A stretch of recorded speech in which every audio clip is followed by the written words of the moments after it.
হ্যাঁ, আমরা ছোটবেলায় আমরাও ওয়াজ শুনতাম যখন, আগের দিন মানে কি 300 বছর আগে না,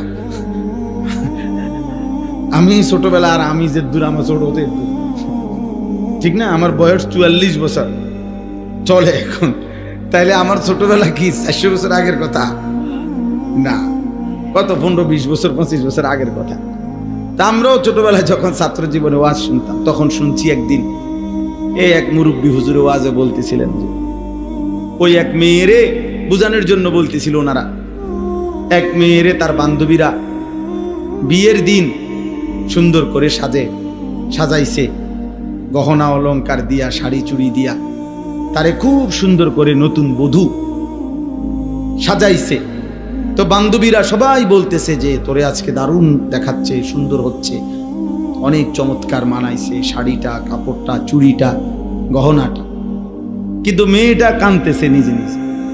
তো বান্ধবীরা বলতেছে যে আরে তোরে এমন সুন্দর সাজাইলাম, আমরা সবাই বলতেছি সুন্দর লাগতেছে, আর আজকে তোর বিয়ে, কাঁদতেছো কেন? কান্দার কি আছে এখানে? তখন ওই মেয়ে চোখের পানি ফেলে বলতেছে, হায় সখী বান্ধবীরা, তোমরা তো সবাই বলতেছো সুন্দর লাগতেছে, কিন্তু যার জন্য আমারে সাজাইছো সে যদি সুন্দর না বলে, ওর যদি পছন্দ না হয়, ও যদি গ্রহণ না করে, এইটা ছোটবেলায় ওয়াজ শুনছি, মালিক যদি গ্রহণ না করে, আল্লাহ যদি বলে এটার মধ্যে রিয়া ছিল, আল্লাহ যদি বলে ইখলাস ছিল না, আমার সন্তুষ্টির জন্য হয় নাই, আপনি কি বলবেন? আপনি কি বলবেন তখন? আল্লাহ যদি বলে যা আমার বন্দিগি করছো, ভাত তরকারি যা খাওয়াইছি দুনিয়ায়, এটার লগে হিসাবে সমান হয়ে গেছে, তখন কথা বোঝেন নাই?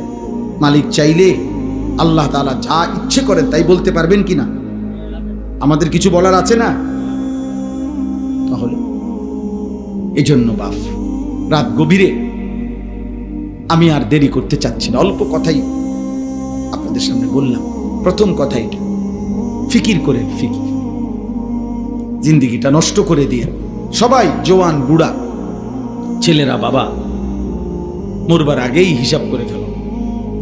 তোমরা এতগুলো ছেলে যা বসছো, মাশাআল্লাহ বাপ, এত রাত এতটা সবর করে বসছো, প্রিয় সন্তান, প্রিয় ভাই, 14 বছরের আমার ছেলে আছে, 16 বছরের আমার সন্তান আছে, আমার প্রথম সন্তানের বয়স 16 বছর, আমার দ্বিতীয় সন্তানের বয়স 14 বছর।